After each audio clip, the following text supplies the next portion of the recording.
Chalfont Podcast with Marco Perazzo and Tim Carpenter. The podcast for the true martial artist. I know everybody wants to know, so there's a beef update. Gilly, the kid, the king, did the right thing. He was waiting for me here before we got to the podcast to apologize. The beef has been squashed. Gilly, I accept your apology. What's that look for? There's no more beef? What's that? No more beef. I was looking forward to it.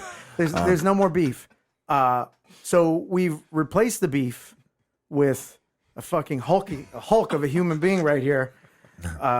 We've got human beef today with us. You know what's also nice about today's podcast is to have someone whose size and strength match the way they look. Unlike my normal partner that I do the podcast with, where it's like you're like a waste of size and a waste of height.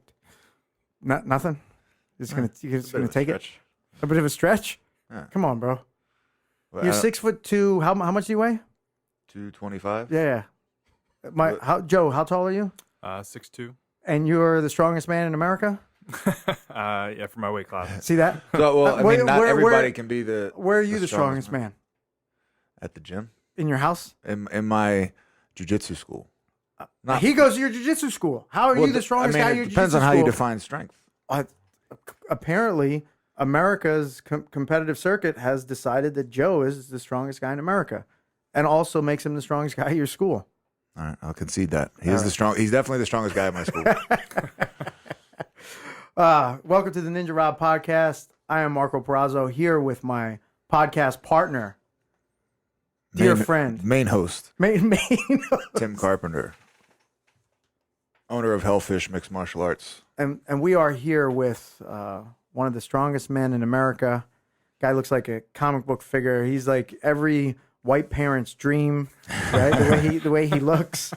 Go ahead and introduce yourself, man. What's up, guys? Joe Szatmary. I compete in Strongman, so I just took the 2019 heavyweight national title for Strongman in USS Strongman.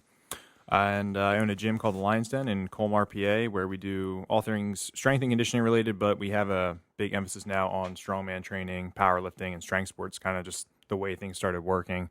And I do jiu-jitsu. Coach Tim is my coach at his Chalfont location, and been doing it for, I think, 7 or 8 months now. Well, remember, the cream always rises, so that's not going to hold you back. No, yeah. What's that supposed to mean? That his probably innate skill, talent, and strength is going to outpace your inability to teach him. So he's going to get good regardless of you as a coach. If I have to explain the insults. Yeah, I mean, sometimes they're a bit obscure. Yeah. All right. But okay. So here we are. So we're grateful. Joe, you have a podcast as well, don't you? Yeah, a podcast called Becoming the Lion Podcast, where we talk just trying to make yourself a better human being, and I'll throw in stuff with my team about strength and conditioning, nutrition. It's just like a really well-rounded podcast. Just do it on the side for fun. So what did Tim talk about when he was on the podcast? Because being a better human being is not one of his strong suits. We had a podcast where pretty much the first podcast is always just the intro on the person, which is kind of the hardest one sometimes because they're talking about everything. So normally I'll have them back on to dive into something more specific. But I think we just covered how he got into jiu-jitsu, his competition background, explaining jiu-jitsu versus Muay Thai to people who don't compete or don't know what it is. And then kind of just gave more information about himself, what he likes, what he doesn't like, talk about his dog. I'll be honest with you, I did.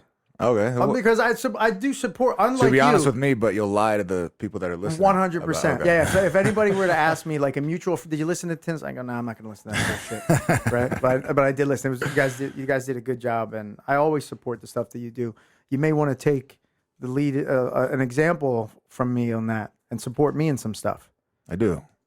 You I'm didn't support you me in this podcast that you're doing. That we're doing. I came in to save it for you. So Joe is here to help us get to some nitty-gritty strength training, some of the differences between powerlifting, CrossFit, weightlifting, because for me as someone that's, and you may not know this about me, but I don't work out a lot outside of jiu-jitsu. I don't know if you could tell.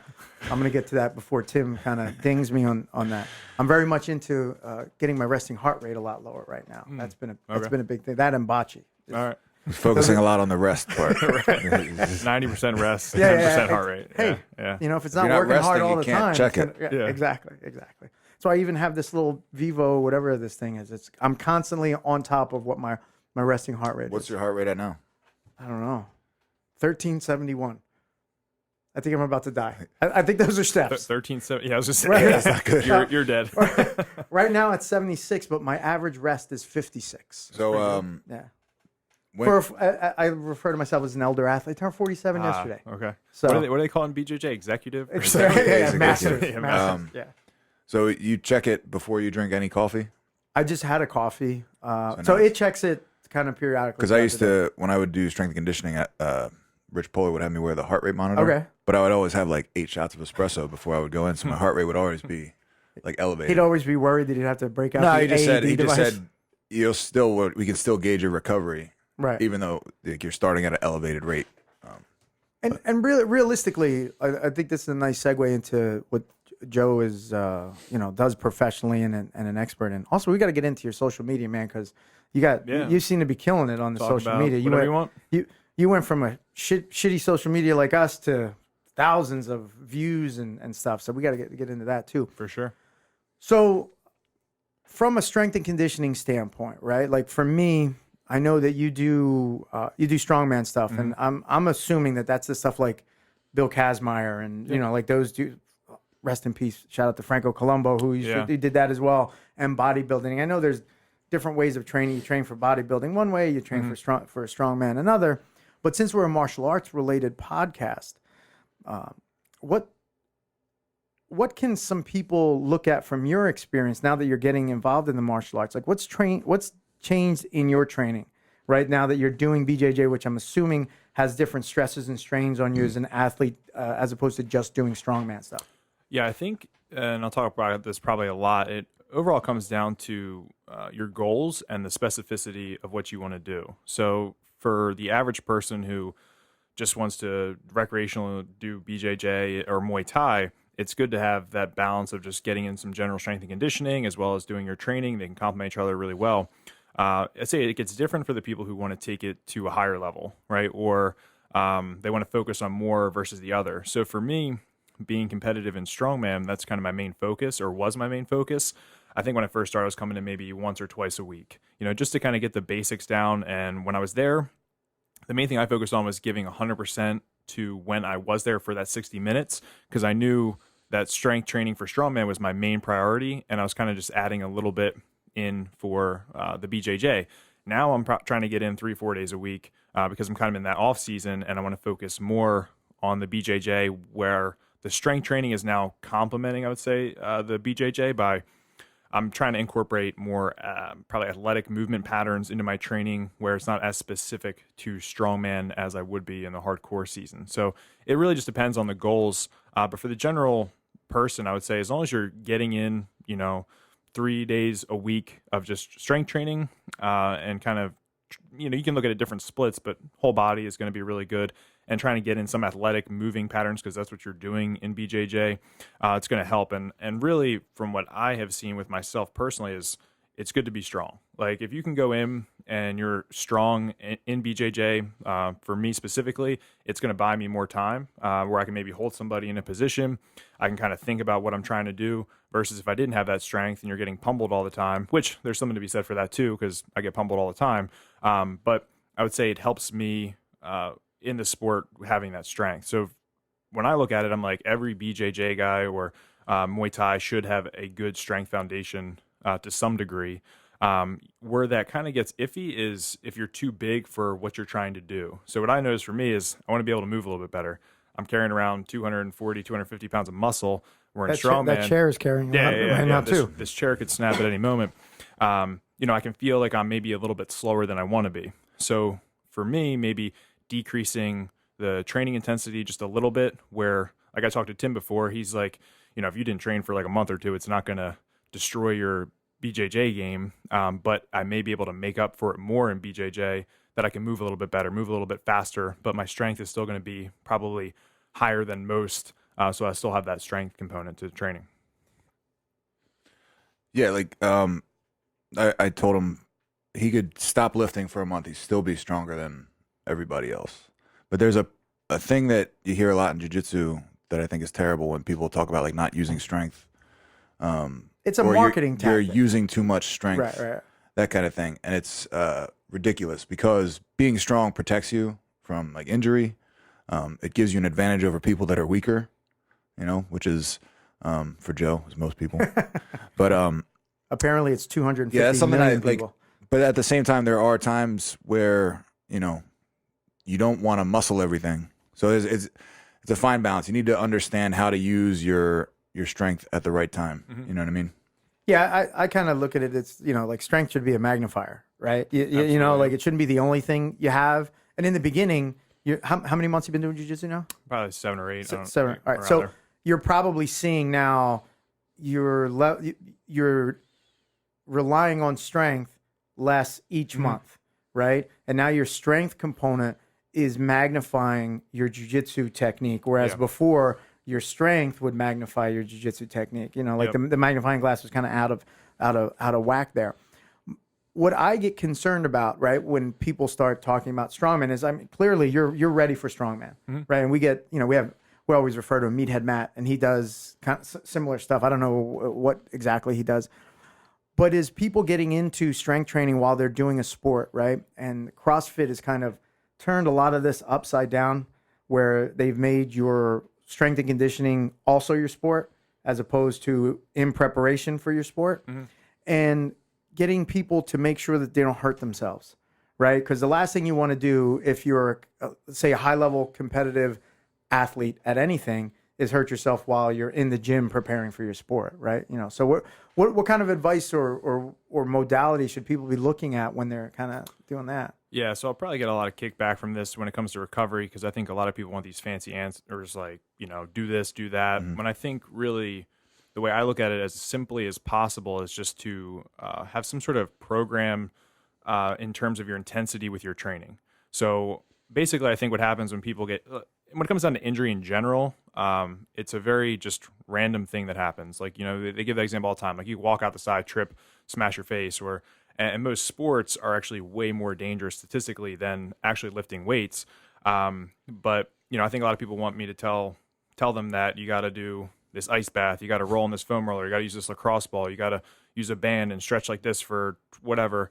But really the best thing for me that I would give to people, like I said, is just regulating the intensity properly, whether that's with how much you strength train compared to how much you're doing BJJ, because that's what's going to influence your recovery. So if you're going super hard and you're lifting 5-6 days a week, and you're trying to go super hard with jiu-jitsu or Muay Thai, at some point you're going to exceed your maximum recoverable volume. So that's when the body's going to break down. So you got to kind of figure it out. And it's not, I can't just prescribe to you, okay, 2 days of BJJ and 3 days of strength training, because you're going to have to figure that out. And I think that was probably the first 3 months for me, was actually kind of experimenting with that. Because we were kind of talking a little bit earlier, like when I would go into BJJ, maybe after I strength trained, I was just like, I felt so fatigued, or maybe I was wound up and I couldn't sleep at night. So what I figured out for me works best is to do the strength training in the morning and then do the BJJ at night and separate those 2 sessions, which I would recommend for a lot of people, or have the intensity lower or higher for one or the other so that they're not conflicting with each other. But that's kind of where I would go with in terms of recovery. Like, look at your schedule and try to schedule out your training days. Do you know when you go to, like when we go to Fishtown, I know it's probably going to be intense, it's going to be tough. It's going to be 8 to 10, open mat sessions. So for that day, I try to reduce my intensity for my training super low, or maybe I just take off. And then maybe I'm going to a class where a class is going to be more instructional type stuff. You can kind of work with your partner. You can go at your own pace. It's going to be a little bit slower. On those days is when I'm going to hit my strength training a lot harder. So it's just finding that balance between the two that's going to help you recover the best as possible based on your goals that you're looking for. So is there any metric? Because I know people talk about like morning resting heart rate, right? Like if it's elevated from the past 3 days, then you're kind of quote unquote overtraining. And I know some people think that overtraining is or is not a thing, and I don't have the expertise to kind of know. But is there any metric that somebody can use to say, hey, you know what, this is kind of a day, other than just general feel, right? That I should lower the intensity on certain things. Yeah, I wouldn't say that there's necessarily like a defined metric like your heart rate or anything, but I'm way more actually in the favor of how you feel. Like if you start jujitsu or strength training, the first week or two, you're going to be sore as heck. Like there's that's just for everybody, and that's a good thing that you need to push through because you need to realize, okay, I got to get through this hump, and why a lot of people probably quit. You know, you probably see it in jujitsu or strength training. You got a guy who comes to the gym for the first 5 days, he's killing it, and then you never see him again. Or maybe with jiu-jitsu, it's the same. But I would say after you get past that hump, so you have been doing it for a couple months, if you start to continually feel like worn down or kind of beat up, maybe you're feeling sick or the soreness is lasting like 2-3 days, to me, that would be the metric of, all right, we got to maybe scale something back. Because I think people also correlate, oh, I'm super sore, like I'm doing the right thing, I should be sore all the time, when that's not the case. Like you don't need to be feeling like death every time you're done a workout or you're done BJJ, because you want to make sure they're getting the proper stimulus to then recover so that you can perform better. Or it's kind of just like when we're in the gym, we're tearing down the muscle to recover to build it back stronger. We want to do the same thing, whether it's BJJ or strength training in general. Yeah, I think one thing I have to remind myself constantly is you can either train with like very high volume. I think it's the same if you're just talking lifting. You can train with high volume or high intensity, but you can't do both. So if you're doing 10 hard matches, you could do that once, twice a week. You can't do 10 hard matches every day, but you could do maybe 2 or 3 hard matches 5 days a week, you know? And that's one thing, like he was talking about, being in tune with your body and realizing when you're seeing a drop off in performance. So I know if I lift too close to when I train, like my reaction time is like way off. Everything is harder. And then if I'm fully recovered and my body feels good, I'm kind of like everything's firing at the right time. Right. So I think that's a big part of what he was talking about, like sort of individualizing your recovery. Is you really have to pay attention to how you're feeling on that day. If you're sore and stiff and everything's like going slow, it's a good day to pull back and do drilling or less intense matches.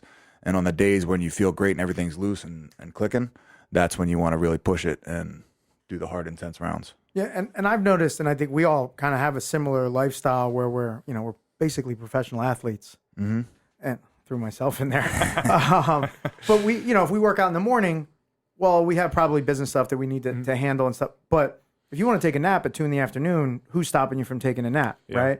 And so that kind of idea of recovery sometimes is a bit easier for someone that has their day planned out in a way that they can put those rest spots in there. But as you know, running a business is, most of the people have 9 to 5 jobs, and they're running against kind of a mental idea of like, man, I just want to get to the gym and work out, even though I do feel like crap and I do feel sore because of how good the gym makes me feel, right? Yep. So sometimes there's some conflicting interest there, because like, this is the thing that makes me feel good, but that thing might also injure me if I'm not aware of what's going on. So to add on to what I said prior with kind of just auto regulation is what we'll call it with your training sessions, the 2 things that you are really in control of that do influence recovery is going to be your nutrition and your sleep. So that should be like a no-brainer. So on top of all the training that you do, if you're not fueling your body properly, you are what you eat. So if you're eating like crap all day or maybe not enough, that's just only going to positively or negatively affect your training.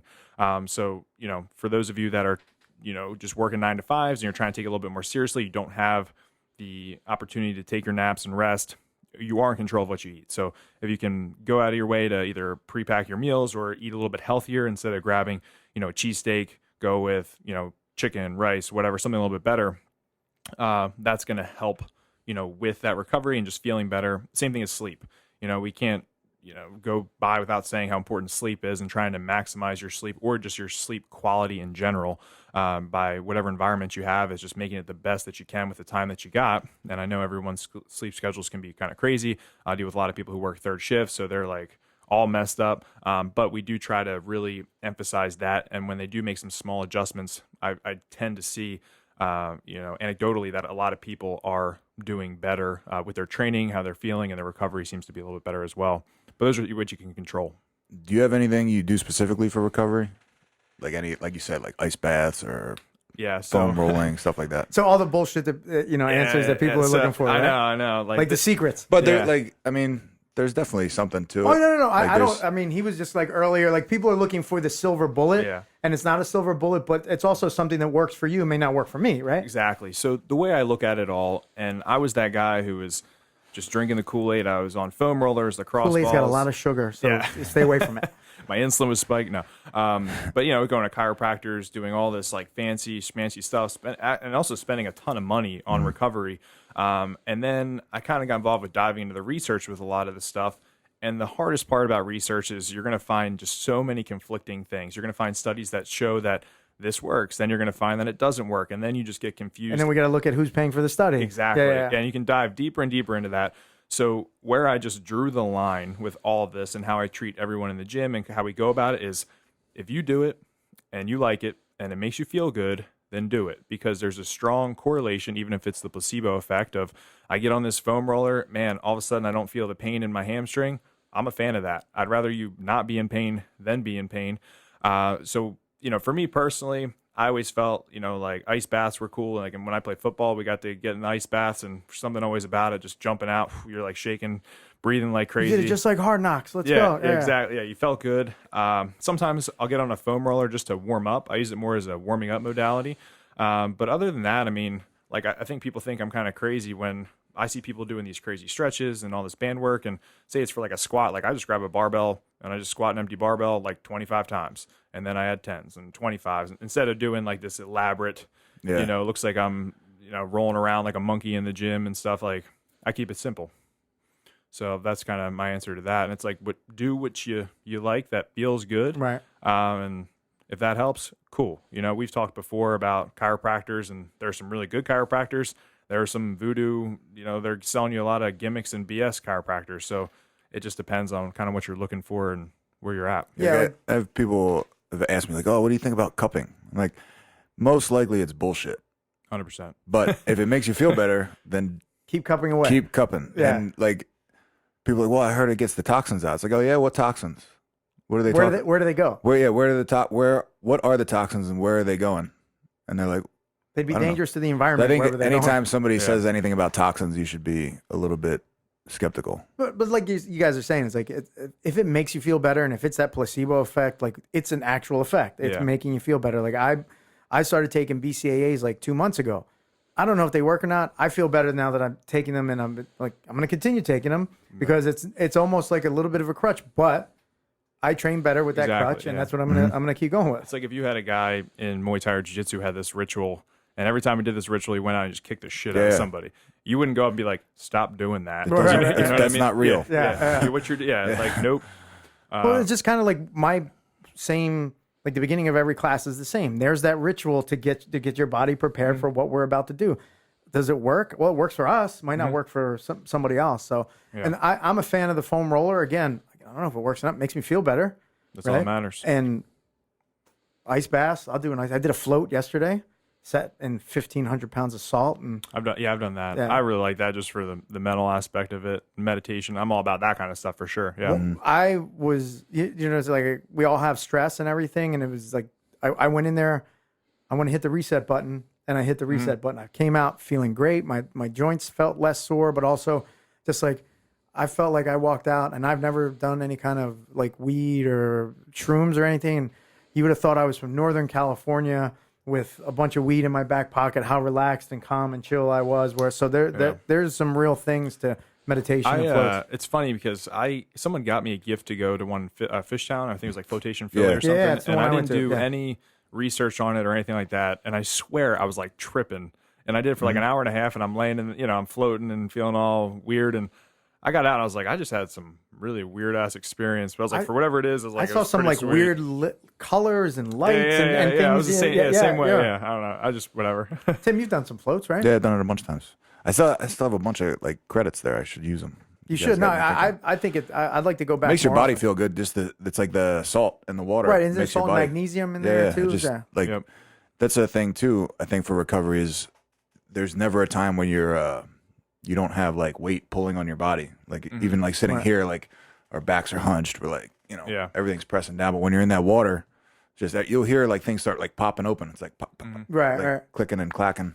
And I think the other thing with recovery is your mental, your mind state, right? Because if and I read this about like some Navy SEAL dude. I think it was Dick Marcinko. He's like, if you don't sleep for 2 hours, you rest for 2 hours.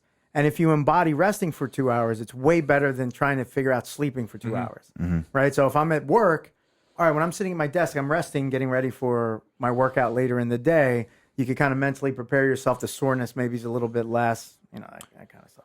Oh man, I moved enough. Good, the bar's gone. Dead silence. Yeah, really. How about that? That was a bit awkward. Oddly, we have no BJ Penn news this week. No? No. And his strength and conditioning. Good for him. Yeah, he didn't get any. Actually, I did hear that he got Dana White's never going to let him fight again. Well, he should have stopped letting him fight it a long time ago. So I'll be going to the Russian sauna tomorrow. Have you been to the sauna in Southampton? Talk about that's awesome. Another recovery, getting rid of the toxins in the sauna. The sauna is like 150 degrees. No, the sauna's well over 200. They're pretty hot. Yeah, the sauna there is well over 200. Kelvin, 200 degrees Kelvin. Okay. All right. I used to train at a gym in Feasterville. You ever hear of Long's gym or Greg Long's gym? No. It was like kind of like this, coming down like basement steps. It just reminded me because you said Southampton, but it's kind of around that area. But man, that was like just a hardcore ass place. This place is like walking into another country. Like the guys barely speak English. Yeah, Like, the guy at the front desk will speak some English, but with a thick Russian accent, and then inside. You would think that there's like illicit thing, and there might be. They might be buying state secrets there. I don't know. We'll have that redacted from the podcast. But like Tim's saying, there's Uzbek dudes, and you hear people speaking, like different dialects of Russian. But you go in there, and there's rooms that are frozen, and I don't know if any of this stuff works. But I like going into the sauna, and then directly going into the cold pool. And the first time I did it, I was with Tim and our buddy Kyle. It was such a shock to my system. I literally thought I was having a heart attack. Yep. Yeah. There's once in a while, if you get lucky, there'll be an old Russian guy in there with the birch leaves. Yes.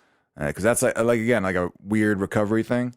Like he might barely speak any English, but he'll like sort of yell at you to like lay down on the bench, and he'll just start beating you with the leaves and like waving them over you and like bending your legs in weird directions. And I don't know what it actually does. I've heard that sort of like the oil from the leaves soaks into your pores because they're open, and it kind of relaxes your muscles. But whatever it does, it feels good afterwards, For me, it's great because you usually go with friends, right? So you're just like sweating your balls off in a sauna, jumping in and like sitting in this lounge and relaxing and talking either jiu-jitsu, strength training. I have a hard time driving home afterwards. Like I feel like I'm going to fall asleep. Yeah, exactly. Yeah. Yeah, I think the two things you guys are making me think of too is just especially doing something that is so like yang is you need that yin. So it's like if you're going in, you're trying to strangle people, and you're kicking and punching. So just Tim tries to strangle people, I strangle them. Just so that we're clear. All right.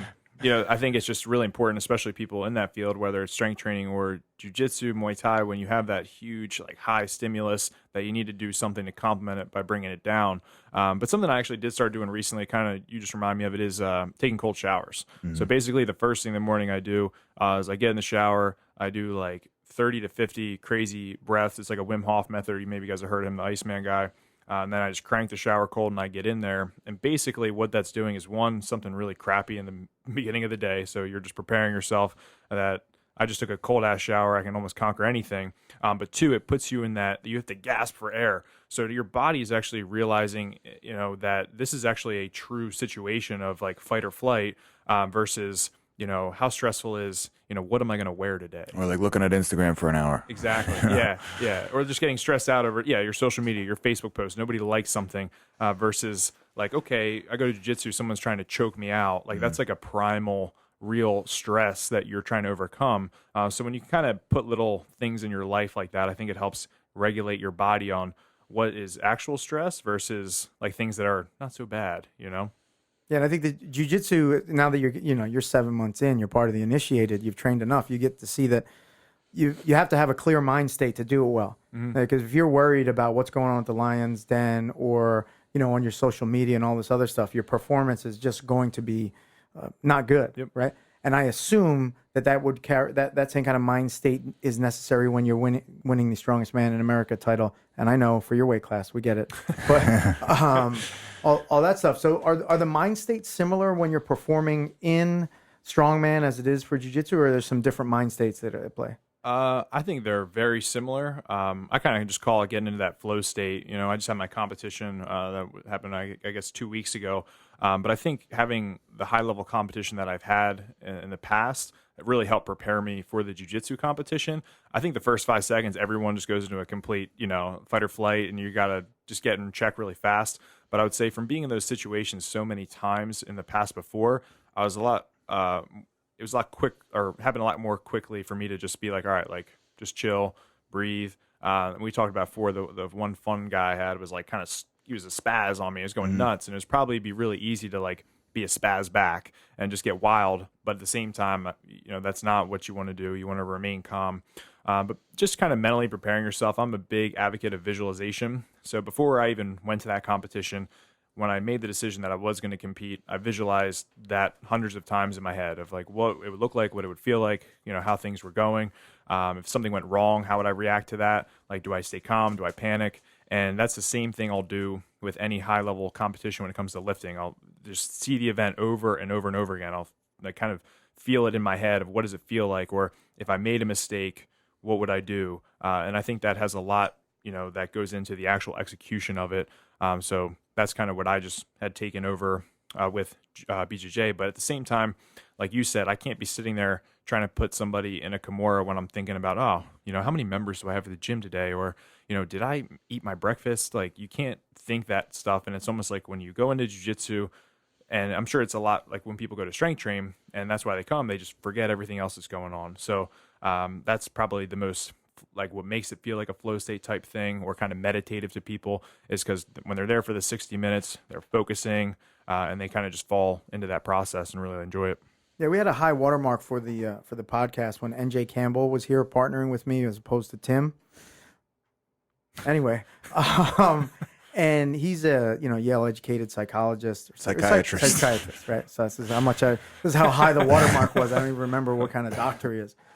But he was talking about the mental mental imagery, but also the specificity of it, like being almost anal about how specific the technique and so forth and so on. But being in, he also talked about the growth mind state, and it sounds like that's something that you do already, and then you're bringing over to jiu-jitsu.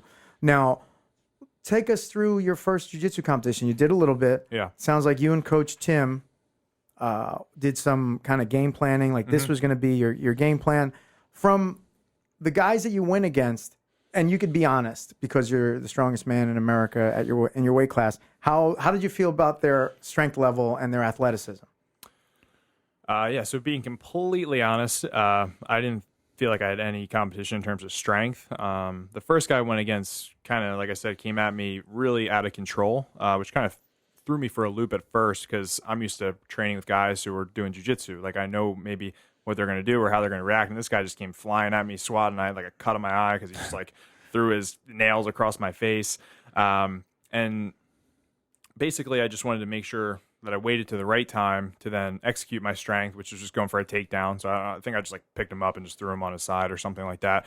And then right away went into an Americana, basically because he didn't have the strength to, I think, lock his arm out would be the defense to that, or just, tuck his arm in or something. That's so cute. He's talking about defenses to Americana. Yeah. I'm trying to learn, man. I'm sitting here terrified of your strength, so I'm just making jokes. Yeah, it was funny when he locked on the Americana, like there was like sort of a crowd around the mat and people were like looking away and like screaming for the ref to stop it because the guy was pretty flexible. Like you had his arm twisted flexible. Like almost like 360. It was crazy. It didn't feel right. But the crowd was like screaming for like stop it. Which they did. Yeah, because the guy he actually didn't even tap. Like the ref had to stop it, but he didn't complain at all. He like got up, shook his arm out a little bit. The ref was telling him, he's like, dude, tap. And I could hear him. And I think I looked at Tim for a second, but like I had this kid's elbow and like I didn't feel right about it. Right. And then he's like, just keep going. So I'm like, all right. And then finally the ref was like, all right, like done. And so that's a good job by the referee, especially because this was a beginner or white belt division, right? Look, you don't want to he shouldn't be ruining his future jiu-jitsu career to be the best white belt against the strongest guy in America. Yeah, you know what I'm saying? Like that's a smart call by the referee. Yeah, and then the second guy that I went against, so I had 4 total matches or opponents, and the second guy I knew was going to be better based on, I guess, the people he was surrounding in the competition. Like I knew that they were doing pretty well. Atos Philly. Oh, okay. So from Christian school. Yeah. Okay. And he had won his first match. And those guys they're I've been to that school once, and they're very competition oriented. So you come to class, and it's like, hey, do this, do that, and you could just see that their focus is a certain kind of niche of jiu-jitsu. I could just tell, yeah. Like and I think I talked to him, and he's like, this guy's going to be a lot better. And for that, it was kind of funny. Like, I don't even know why I thought this during it, but I did think, like, I feel like David and Goliath right now because I'm in the middle, and this guy is moving crazy fast around me, like trying to make me do something stupid. And I think he ended up shooting for a single leg, and I kind of sprawled, and then we got back up. Same thing with him, where Tim was just trying to tell me. You're actually remembering incorrectly. He did like a collar drag. Okay. He actually got you onto your back for a second, but you pop right back up, and that's when you ended up getting on top. But he like did a collar drag. You guys kind of flew out of bounds almost. You hit your back for a second, but turned right back in as he was trying to come on top, and that's when then you got a hold of him. Well, then, caught up in the moment. All I remember is I went down for a second, and I got back up. Yeah. Like, and then that's all you should remember. Yeah, I was like, all right, good, because I looked at the board, and I guess there were no points for that because it wasn't down long enough or something. But yeah, then I got on top of him. Now, this was a little bit different because I could just tell he knew what he was doing. So I think I got him in side mount or side control. But I could hear his coach constantly saying, like, when he opens up, like, move or turn in. So every time I try to do something, I could feel him waiting for me to do it or try to, get out of wherever position we were in. Tim was just pretty much telling me, I think, trying to go for an arm triangle or something like that. And I was the strength was just trying to push his elbow across his face and try to suffocate him, essentially. But I ended up just putting him in to side mount and hold him there for the remainder of the time and just won by points. Now that you mounted him at the end. Did I get it? Yeah, you stepped over to mount at the end. That was like I think it was 8-0, I believe. Takedown, guard pass, mount. What is that? 9-0. Yeah, so the biggest thing I remember from that one was not being able to feel my forearms or open my hands, which was just pure adrenaline of me just squeezing. Because you have the strength to be able to do that, right? Like normally you just squeeze the crap out of something, right? Yeah. So that was good. And then the second one, or this was now no-gi. Going into no-gi, the first competitor was the guy from before who I tapped out with that Americana.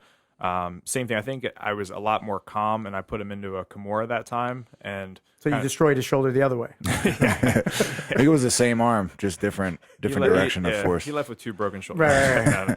I want to get the other sets of ligaments that I have not been torn. Yeah. So that was cool. And then the last one was against a guy who actually was taller than me, and he was pretty jacked. Like, he had bicep veins, a 6-pack, like, big looking dude. And I remember saying to myself, like, okay, like, if anything, this is going to be So these other guys they weren't, as we like to refer to them on the podcast, they were more like fat bodies? Fat bodies, okay. Yeah. The one guy, he seemed like he had a little bit more muscle than the first guy, but this guy was definitely, like, he looked like an athlete. And I remember Tim and I had went over, kind of getting back to your point, over and over again of what we wanted to do, and we actually made the video of it on the YouTube channel. Basically, I'm putting pressure on him, standing up. Once he puts pressure back, kind of club the back of the head down, get control of a front headlock, drag him to the mat, try to get my hooks in and go for some sort of rear naked choke or wherever that kind of ends up from there. And literally it happened, I don't know, within 20, 30 seconds, like exactly how we had planned it. I went right up to the guy. He pushed into me, just like the way it should have worked. He wasn't spazzing or trying to cut my eyes out or anything. Got him down to a front headlock, went right to his back, put him in a rear naked choke, and he tapped out pretty fast. So yeah, it was almost like, and I told him before, I was like, this guy's better.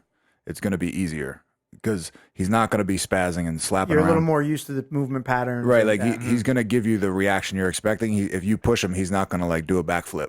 Yeah. He's gonna like actually try to do jiu-jitsu with you. So like the techniques are going to work a little bit better on him, which is something that happens a lot. It's like we've talked about it before. Like the hardest guy to roll with is a spazzy white belt. Yeah, they're terrible because they don't know.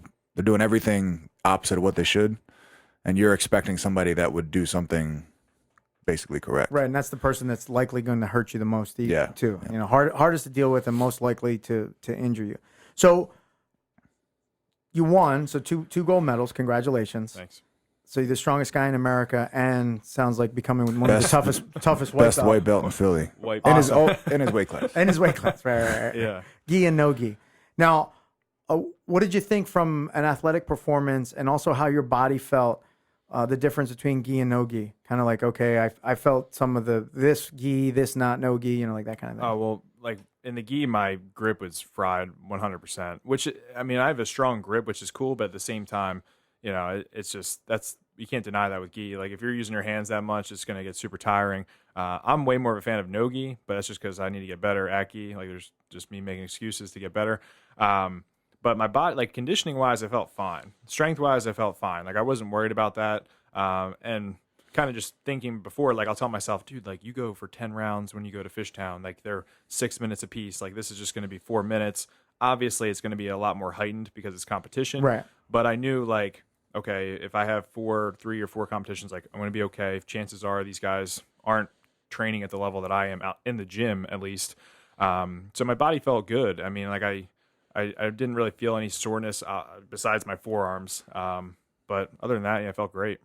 And no real difference other than the forearms from gi to no gi, like from like, oh, okay, my low back's hurting me because I have, like that kind of nothing. No. I mean, I'm sure as I compete more, I'll probably end up having more of that. Or if there's guys who are a lot better and that I'm going against, like I'm definitely going to be feeling that for sure. No, that's awesome. Well, congratulations. So Yeah, and one of the keys to his good performance was that he listened. Which is like we've talked about it before. Like one of the things that sets good competitors apart from okay competitors or shitty competitors is just like when they're in the match, they're coachable. You can walk them through something and not have them just like you're telling them to like move to the right and they constantly are moving to the left. Right. So that's a key, not just to him, but to anybody that wants to compete is listen to your coach on the outside because they can see the things that you can't. Yeah. And I've honestly always have done better with a coach. Like when I'm getting serious for a competition, like I have a whole team of people that work with me and it's more just like, I don't want to disappoint them. So it's almost like when they give me a program, I do the program to the best of my ability or nutrition. I make, myself accountable to sending in what I eat, how much I weigh, all that kind of stuff. So you're disciplined about it. Yeah. And even like with him, like I was looking at him probably the whole time and I'm just like, all right, like he's telling me to do this. I gotta do this. And, I want to make sure I do it right. And that's how I try to be, in drill and practice and stuff as well. You just have to be careful. Just one bit of advice with that is that there's going to be times that he won't have the opportunity to coach you or be close enough for you to kind of feel him. And I've seen that happen where guys are like, they're A+ when they can hear and see their coach, and then they're C- when they can't hear or see them. So I think in the beginning it's good, but then you're going to have to be able to start hearing him without hearing Absolutely, him, yeah. Have him there in spirit. Yes. In my mind. All the time. Exactly. In the sauna with you at the school. But now it's an important thing to understand because there's going to be times where he can't make the tournament, right? Or you can't hear him. I've been to some tournaments where it doesn't matter what I'm saying. It's so loud here that the person on the mat's not going to hear you. So at the end of the day, you got to rely on what you have. Man, this has been super interesting so far. Tim, what do you got? What do you got for our guy? Your guy, Joe. One other thing I want to know was you talked about yourself, how you're balancing strength and conditioning and training, but like for let's say like the average person, 9 to 5 guy that wants to do both. They want to be strong, not necessarily strongman, but they want to do jiu-jitsu or Muay Thai, but I think everybody needs to be doing some form of strength and conditioning as well. Do you think like something like just body weight training is enough for somebody that's, body weight training in addition to jiu-jitsu, or do you think they should be lifting weights? I think they should definitely be lifting weights.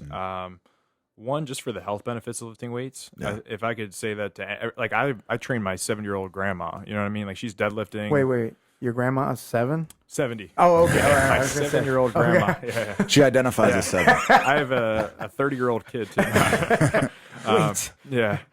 Sorry, guys. But no, I think everybody across the board needs to be doing some sort of resistance training with a barbell, dumbbell, kettlebell, whatever. I think you do need to push it, the intensity, if you want to get the strength adaptation from it, because doing your body weight will only get you so far. So once you've kind of gotten good with like basic, squats, push-ups, pull-ups, start adding resistance in for the regular person who wants to. And I would say try to get in the gym, 3 days a week minimally, where you could do like a simple push-pull leg split. Just to not even get too into it. Just like one day do all pushing movements, the next day do all pulling, and then do one at least leg day. But I just find it just transfers over so well to jiu-jitsu. And for all the guys out there, don't neglect your legs, especially in jiu-jitsu. One of the biggest things I think I do use is my legs a lot. So don't think that squats are for girls. Be squatting, like all that kind of stuff, as well as doing the jiu-jitsu and just having a general conditioning base. So kind of like with conditioning, I always recommend you do at least one lower intensity, longer duration of cardio. So whether that be jogging, skipping rope, or just kind of getting to a point where you can hold a conversation with someone maybe, but you can't sing. Like that's the kind of intensity where you can probably look to your buddy, answer a couple questions, but if I told you to sing, your breath is too out of control to sing. But then on the other days, blast it with something higher intensity. Maybe, do something where you're doing like a sled push or a sprint interval of some sort. That way you're kind of getting the best of both worlds for your training. So 3 days a week of that, and then maybe 2 to 3 days of conditioning, which could be your jiu-jitsu depending on the intensity of how you're rolling. Okay. See, because the problem I have is like I've really gotten into cardio lately. I have a Airdyne at my school, the access to some Concept 2 rowers, and I'm trying to do stuff that's low impact on my joints, right? So I think the Airdyne is, and the Concept 2 and the ellipticals and that kind of stuff. So I feel way more confident in my ability to do multiple rounds, recover between those rounds, doing that. My problem, and maybe other people have the same problem, is when I go to the gym, I don't know. I look around and I go, what the fuck am I supposed what do I do? And I don't care how I look. Obviously. Yeah, right. But I'll do machines. Like it doesn't matter to me as long as I kind of like have an. All right, Marco. You know what? Like you said the split, like upper body. I kind of got lost with what you said, but like when I walk into Edge Fitness, I'm like, all right, well, there's the rower. I'm just going to do that because like I understand what that's going to do for me for 30 to 45 minutes. And I'll go to the gym and look at these machines and be like, well, I don't know. Like, what, I don't even understand how to use them half the time. So, Yeah, I think the biggest thing is, there's tons of free stuff online. You get free programs. I've put out multiple free programs on YouTube. It's super simple. You can literally just write it down. That segue into his YouTube channel. Yeah. Here's some free programming from Joe. But I think the reason that I do that is because not a lot of people have the resources or the funds to pay for premium type stuff. So I put it out there just so it gets you started and at least you have structure. The worst thing you can do is just wander in and just do random things because you're not going to progress. You've seen me at the gym. So you're like on your phone in the corner by the water fountain. So when I'm at the gym, I'm focused for sure. Like I put my headphones in. I don't want to talk to people. Like I'm not there to promote my business. Like I might be wandering around the gym, but I'm wandering because I'm trying to figure out what my part of my workout should or should focused be. Wandering. Focused wandering. It's a form of cardio. We call it fondering. Not all that wander are lost. Sorry, go ahead. So you have your program set up. So if I went to your YouTube channel, plug Zat Strength, or just type in my name. Okay. And all videos. And I can find something where I could like, hey, you know what? You could do this at basically any gym. For the most part, yeah. I offer a free program. It's actually called the Forces of Nature, and I'm really not trying to sell myself. It's just a free program for people to try. Oh no, I'm trying to sell you. Don't worry. But it has a strength component, and then there's accessory work, so stuff that's more like bodybuilding or maybe athletic things, and then there's always conditioning. Now, whether you'd want. So I'm sorry to cut you off. So kind of let's, as the people like to, let's unpack those three statements. Unpack it. Those three things you said were. So. First one is strength. So what's strength as compared to something else? Conditioning. Okay.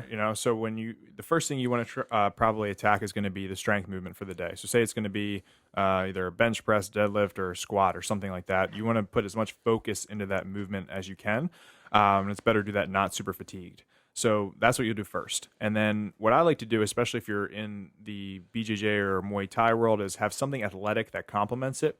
So maybe you'll do like a squat or a deadlift, and then maybe you'll do some sort of like explosive movement just for, low reps, but it gets you moving athletically. It could be a broad jump. It could be something where you're picking up something and slamming it of some nature, and you'll do your reps and sets for that.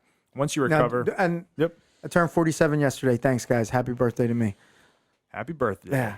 September 11th. Beautiful day. One of the worst days in the history of the United States for many reasons, including Marco's birthday. So for a guy like me that's 47 now, should I be doing broad jumps or should I let my body let me know if should be doing broad jumps? If you can, you should. Okay. Yeah, I wouldn't limit yourself or also give yourself a negative thought that you can't do them. Okay. You know what I mean? Like you're telling yourself, but not saying you are, but most people be like, I can't deadlift. Well, why can't you deadlift? Like he said, you know what I mean? Like where are those toxins going? You know what I mean? Like you're just talking to yourself or giving yourself a negative, thought in your head. So from there on, I like to do something that will help complement the main movement. So if we That's accessory work. that's accessory Okay. work. Or sometimes people just think of it maybe like bodybuilding or just try to keep it simple. And those movements, you maybe do like what we call a giant set. So you'll do one, then the next movement, and then following the last one, and then you'll rest for maybe like a minute or two. But I like doing that, especially for people who are involved with athletic stuff, because it's kind of building their aerobic base a little bit, where you're not like doing a set and resting for a long time. It's keeping you moving to the next thing. Then you rest, grab a sip of water, go through that a couple rounds. Now, if you want, you can do the conditioning at the end of that training session, depending on your time or schedule, whatever. Or that could be, you're going to jiu-jitsu at night, so the conditioning is going to be the jiu-jitsu, or you just save it for a second session or something like that. But that will just help. The program is basically just give you a good base of strength, athleticism, and just conditioning. Like, you're not going to do it and become, a national level strongman. It's not going to happen. But if you're like, hey, I just need something to follow that kind of gives me structure and it leads to a test. Because I think one of the biggest things that drove me crazy, especially with gyms, is you'd come in and you do all these random things all the time. Like, you maybe do 50 of this, 30 of that, do X amount of rounds. But people actually never knew that they were getting better. And coaches would just be like, all right, do this, this, this, this, and this. So what I like doing is making sure that you see the progress. Like, do this for 12 weeks, or it's like, then you have the test at the end and you can make notes. Okay, this went up, this worked. These are the metrics that I know I'm getting better. Not just kind of walking around aimlessly like I think I'm getting better. I feel well, right, better. and I see that because I'm pretty numbers driven on certain things where like, and I'm not really joking about my resting heart rate, but seeing that it's gotten better, as I've focused more on my cardio and doing sprints and those kinds of things. Like, okay, well, this is clearly working because I'm focusing on it. My RPMs are higher, or my distance is getting better on the concept too. So that's a good driver to have. It's kind of like a like you're saying, the test, but seeing if I could beat my numbers based on the amount of work that I got in. Yep. I think we're running low on time, so we want to get to some questions. But I think if there's any parting shot that I'm gleaning from what you're saying and what Tim always says is, let's just stop being weak, right? Strong people are hard to kill. Yes, and generally more useful, right? Yeah. And the other thing is that I say is the fast guy never apologizes for being fast. So why should the strong guy apologize for being strong? Absolutely. Yeah. Love it. Joe, anything you'd like to say before we go into our Q&A aspect you'd like to add for the general listener?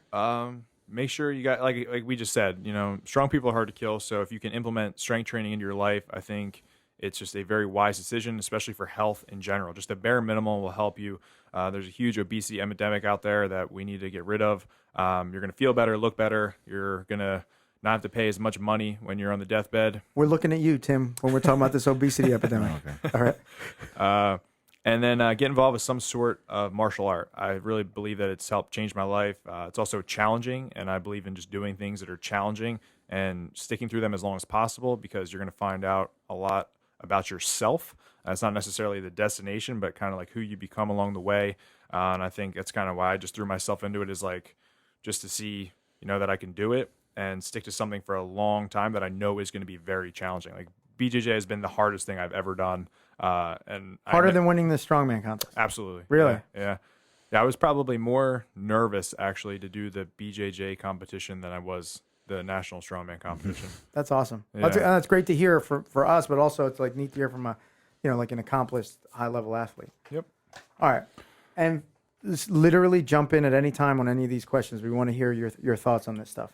Cool. All right. So if you've listened to the podcast, I know you're an avid listener. I could tell. I could just tell that you're an avid listener. But we get questions all the time. We have a few, and some of them are really written well. When they're not written well, your coach, Tim Carpenter, really hammers people on their grammar. So, Tim, I'll start with this first one here. All right? Okay. So, hey, guys, what is your metric for deciding best pound-for-pound fighter? I look immediately to guys like Cejudo and Cormier because they've won titles at two different classes. Khabib is incomparably dominant, but I'd like to see what he does at 170. I thought Jones should have gone to heavyweight years ago, too. Do you think that matters? Mike Dempsey, Team Tino Blue Belt. So for me, I love the argument of pound-for-pound fighter, but it's kind of like, it's like being like this, who's the strongest character in the Marvel universe? Right. It's just like a made-up. There's no such thing. Yeah, exactly. Yeah. There's weight classes for a reason. There's no pound-for-pound equivalent. I think you just boil it down to the best fighter. And who's the most dominant in their weight class, right? Even though No, I would, think just who's. So I think the only way you can do it. So with a guy like Khabib, and we were talking at the wedding, Khabib is undefeated. He's beaten everybody they put in front of him, but he's also never fought a single good wrestler.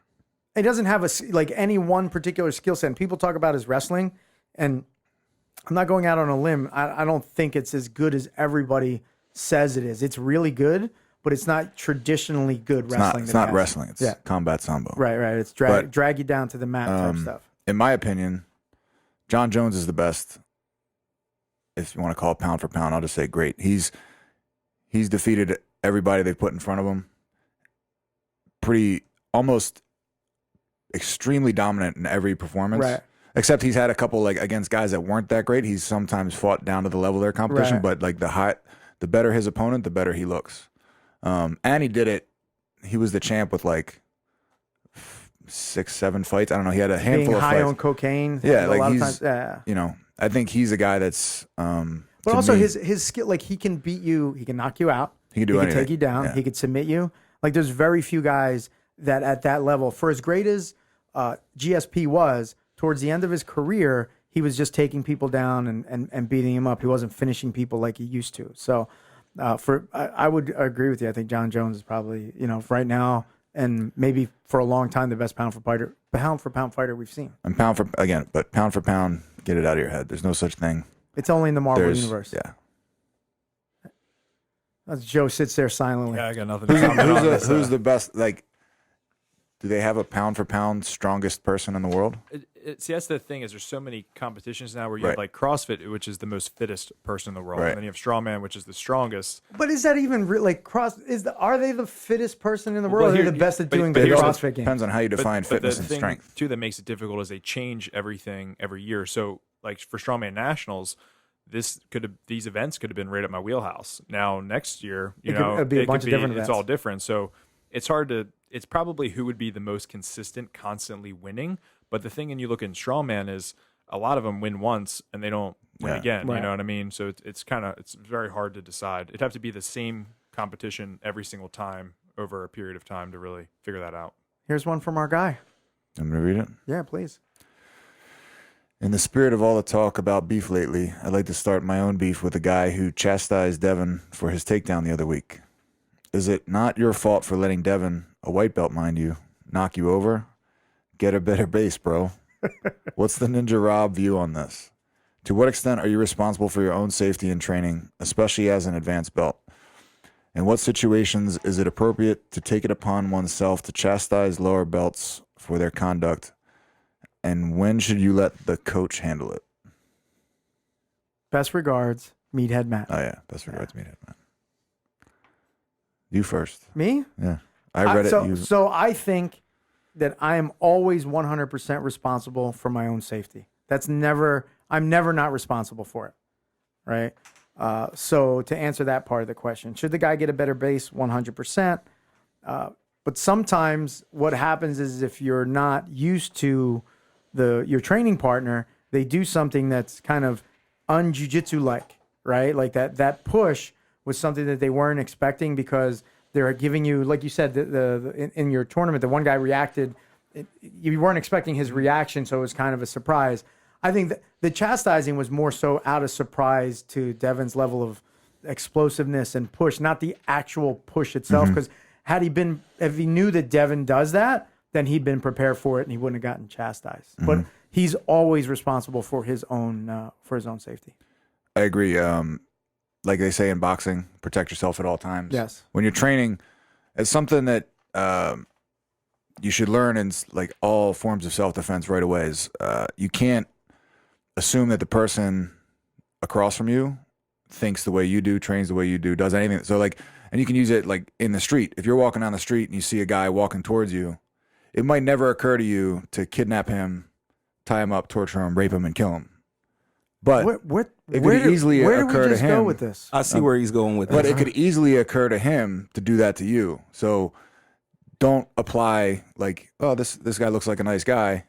You should assume that everybody wants to rape you, kill you, torture you, and murder you. Same thing when you're training. So wait, just because it wouldn't occur to you the advice is, I'm walking down the street that every person I see potentially, yes, is potentially going to rape me. Yes, potentially. Sounds like fun. It's better than the alternative. Me raping them? No, I'm saying getting raped. But it's just when you're training, especially when you're training with a white belt as a higher belt, it might never occur to you to explosively like spear your head into their chest and push them over their ankles. I think the thing that we don't is maybe the guy that Devin was going with is a pro-Trump guy, and Devin knew that, so he shot himself out of a cannon at the pro-Trump guy. Especially as a pro-Trump guy, you should never. You should all. No, that's not what happened. As a white pro-Trump guy going up against Devin, you should be protecting yourself at all times. Is that the advice you're giving? Against anybody. I don't know why you're making this a racial and political issue. Again, no matter who's in front of you, you should protect yourself at all times and assume that they are going to do the most violent thing you can think of and treat them accordingly. Awesome. I like the way how you navigate the world. Everyone is everyone is at the behest of Charles Manson that's walking down the street. Since Manson didn't do any of the murdering, he just sent people in. All right. Joe, anything on that? Just not trying to get raped. I've been doing that since I'm 16 years old. Nice. What happened before you? I had a change of heart. Okay. Hey, speaking of getting raped, Devin, how's your butthole? Man, it's not all the way back, man. It's not all the way back. By the way, everybody listening, I didn't get raped. He's talking about roid rage. Hemorrhoid rage. Hemorrhoid rage. Yes. All right, next thing is, so this is, maybe you can add something to this one. What is the best way to figure out your ideal weight? Anonymous. I don't know. I guess how do you feel and how do you look? Ideal weight for what? Yeah. Again, this is a shitty question. Speaking of hemorrhoids. If you're going to say, what is the best way to figure out your ideal weight, what are you talking about? For competition? Performance, strength training. For health? Fitting in the suits? Yeah. Yeah. So the best weight for a strongman is like 450 pounds. I don't know. You think that would be the best like, weight I mean, for a the world's strongman? strongest men, they're usually 300-400 pounds, right? Yeah. Recently. If you're trying to be they're cutting back now because they're all almost dying. Right. So right. now it's like probably between the 400. There's a big range there, but like Tim said, it depends on the metric. Like for me to be as healthy as possible, I probably should be about 225 with 2-inch smaller waist. You know what I mean? But that's for health, right? You know, not athletic. Yeah, I performance. want to put the best numbers possible. There's gonna be a different weight there. All right. So anonymous, whoever you are, and if you're listening, send in a better question. All right, I'll read this next one. What's up, guys?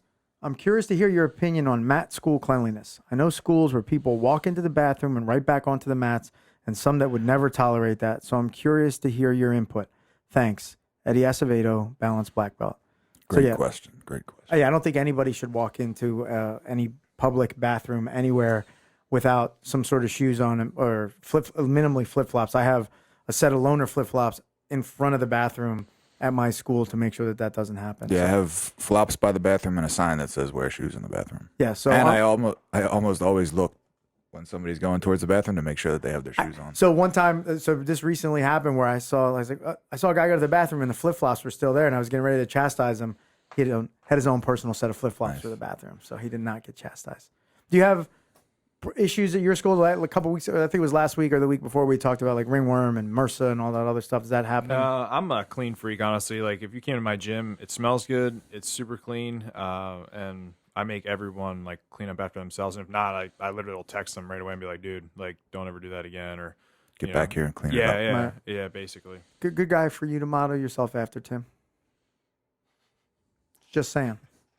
In his defense, the first thing I think what you did say was you're like, don't put or go in the bathroom. You got to wear shoes. Like right on the initiation day, it was like you got to wear shoes. All right, you're up on this next one, Tim. This is from James Kelly, Diesel Squeezle, owner of Citadel BJJ. Been binging the podcast on the way home, on the way to and from my school, Citadel BJJ in Iowa City. Your show is by far my favorite of all the jiu-jitsu podcasts out there. We should just drop the mic there and just walk out on the podcast. So maybe we'll do, he gave us a bunch of questions. Should we do all of them or just like one? Yeah, let's run through them. A couple of them are just pretty easy. All right. What guests would you love to have on this show? Who do you think would give the most interesting interviews? So I don't think we're kind of doing the whole guest interview deal. Like we want to have conversations with people and bring them in to be part of what we're talking about. Like if we don't, like I don't know you very well, so I have some more questions about that kind of stuff. Tim does, but I don't want anybody. Like I wouldn't care to have X of the most famous jiu-jitsu guy on here because I don't have a relationship with him or close to a relationship or a connection. So, and they also, Tim and I are trying to build our fan base. We're not trying to build somebody else's fan base. So yeah, I don't really care. I wouldn't mind talking to top jiu-jitsu guys in the world to hear their perspectives on the things that we talk about. But I would be more interested to have a guy like Jim on because he's got a very unique experience. Yes.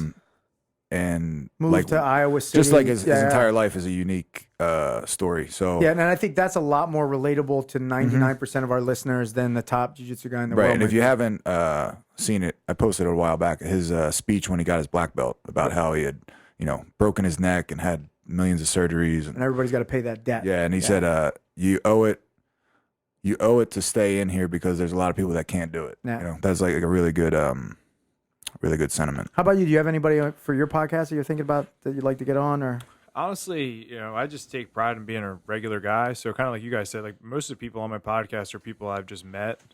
If it ends up working out where it's like, oh, so-and-so, I'm not going to be like, no, you're not coming on my podcast. Right. But for the most part, like you said, I think the biggest goal is, especially for an audience, is making people relate to who they're, they can relate to who they're talking to. So with that, it's just normal people with cool stories or that can bring value. I'll read the next part of the questions. I was the one, two. It's like, how do you guys handle students who get injured? Maybe they're injured and can't roll for 1, 2, maybe even 3 months or more. What have been your experiences with those students? Would you tell them to get well on their own, suspend their membership dues, and come back when ready? Or would you tell them to keep coming to class, even if they can only watch? As business owners, how would you handle the billing? As coaches, how do you lift up your students through the real rough patches of their jiu-jitsu development? Have you ever had to deal with anything like that as coaches and also as business owners? Tim. All right, let's see. When students get injured, I get very worried first. Right. Hopefully they don't sue me, and hopefully it wasn't my fault. But injuries happen. So if somebody needs to take, 2-3 months off, I have no problem with suspending somebody's billing. I have heard of people being like, no, it's not, it's not my responsibility for you to. I don't even know how people can justify like not suspending somebody's billing if they're injured. I agree. Yeah. So I suspend a little bit differently, but go ahead. Yeah. I will. I've had people offer, be like, don't worry about it. I'll be back in 2 months. I've been like, I'm going to suspend your billing. They're like, no, don't worry about it. Right. I'll be back. So there's something, probably a psychological thing to like, as long as they're paying, they feel like they're still part of it. But I also tell people, whenever they're injured, just come and watch, come hang out, stay in it. Stay connected. Yeah. And I'm also the belief that no matter what your injury is, you can find a way to participate in some way. I agree with that 100%. As I watched the judo guy, Iliadis, he was talking about how after he had knee surgery, he said he took 1 day off and the next day he was like sitting on his butt at the gym, working gripping on his butt. Like he couldn't use his legs at all. So he just sat with another guy in front of him and just worked grip drills for the next several months. I watched a kid with no arms do box jumps. Do you know what I'm saying? Like there's nothing that should hold you back, Right. So there's always something they can do. But I mean, if somebody's, got a broken back and they can't move, then if it's spinal. Spinal. But yeah, I have no problem with freezing somebody's membership. So I freeze it a bit differently where I will freeze your membership if you're injured. You just have to tell me how long you suspect you're going to be out. Yeah. And you say, all right, I'll be out for 3 months. So we continue billing just so that just makes it easier to run the business. And then you get credited that time at the end. So you're just basically prepaying for time at this point. Mm-hmm. So it's basically the same thing, but I'll say, hey, just let me know how long you're going to be out. I'm going to credit you that time. So for when you come back, your expiration date on the agreement, because my agreements don't auto renew. So then now if you're supposed to end in January, now you'll end 2 months later, which would put you in, February, March, that kind of thing. And much like you, I tell you, come in, be connected. Like I have a couple guys that are dealing with some injuries, and now I'm getting them to teach, right? Because they're injured to a point where it's like, man, they're kind of walking that tightrope of thinking, can I continue training? I'm not sure. I said, dude, I need you to stay fucking connected, man, because you're too good at this.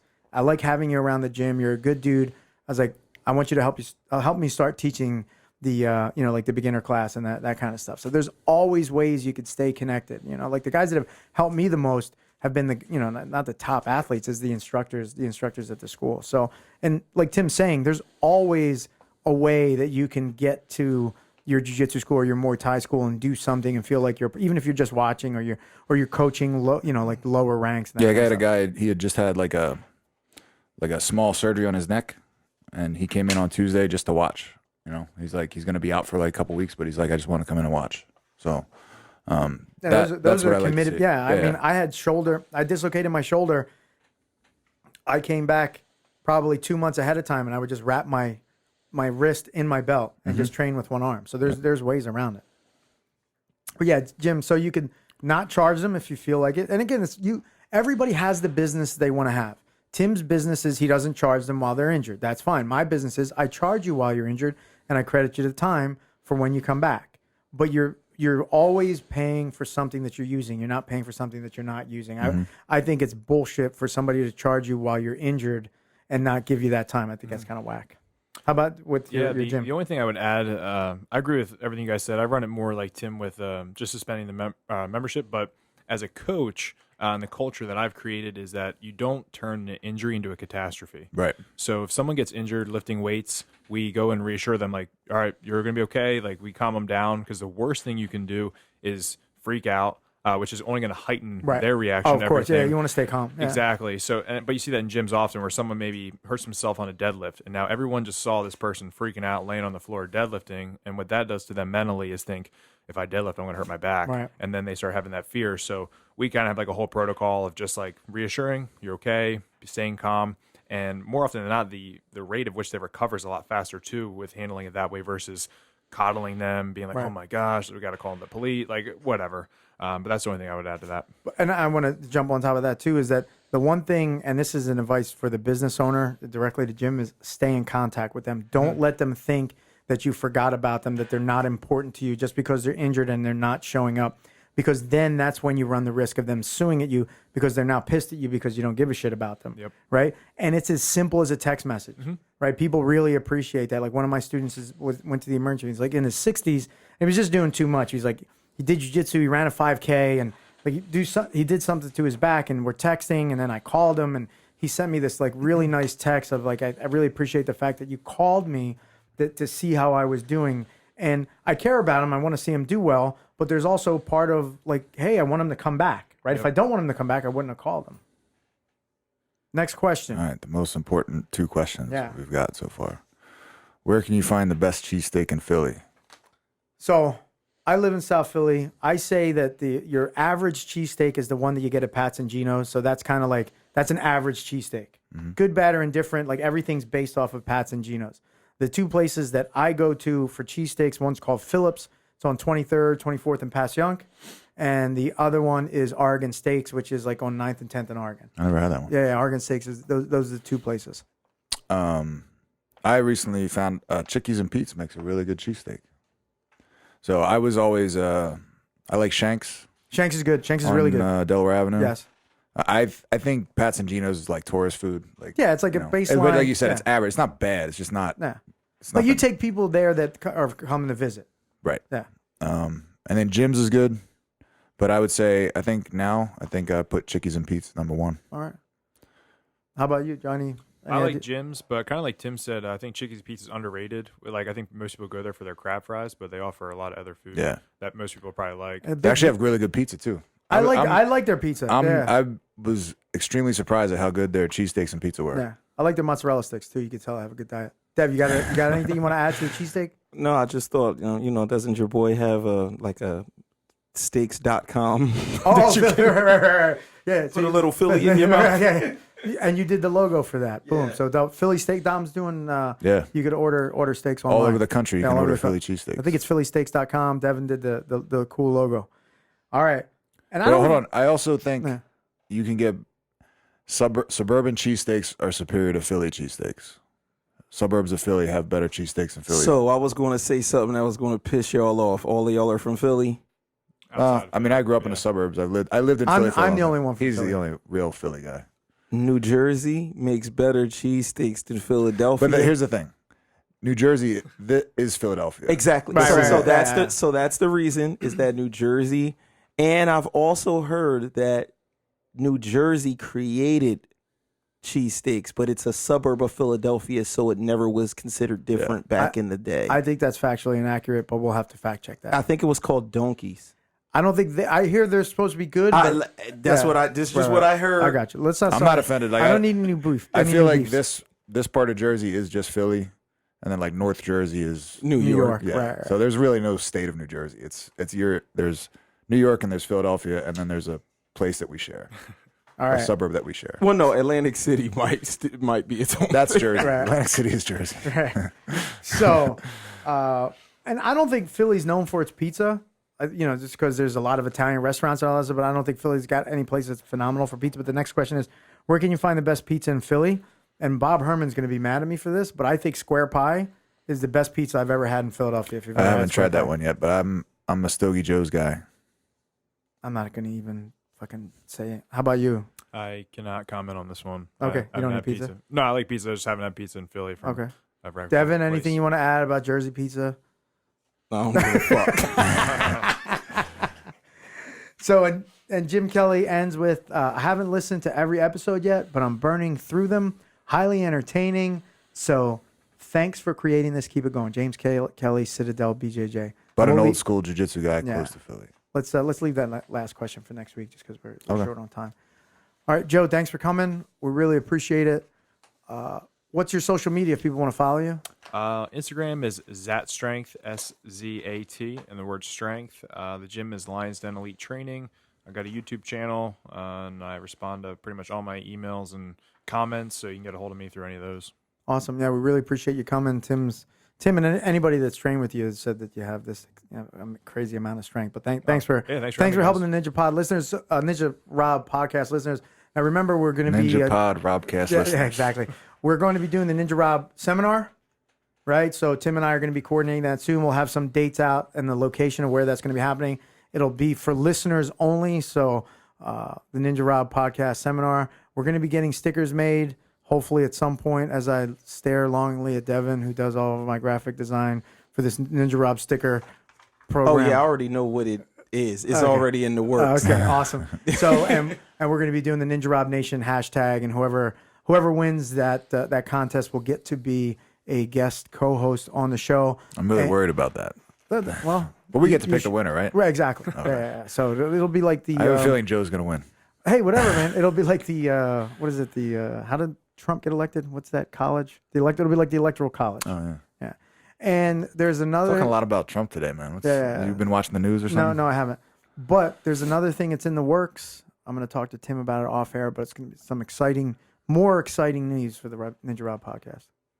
Ninja Pod Robcast. Ninja Pod. All right. Thank you all. Peace. And peace, yes. Tim and I would like to thank our sound engineer and studio owner, Devin Wade, for always doing a great job with the sound, but also the beautiful facility that we get to use here at SFX Studios.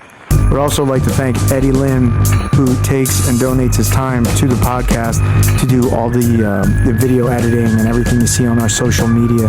So really appreciate that from Eddie Lynn. And we'd also like to thank our friend Ralphie Darden, a.k.a. DJ Major Taylor, who gave us the original music that we use. So you're welcome, Tim. For And almost just as importantly as everybody else that he mentioned, we would like to thank all of our listeners that submitted questions. This is the Ninja Rob Podcast with Marco Perazzo and Tim Carpenter, the podcast for the true martial artist.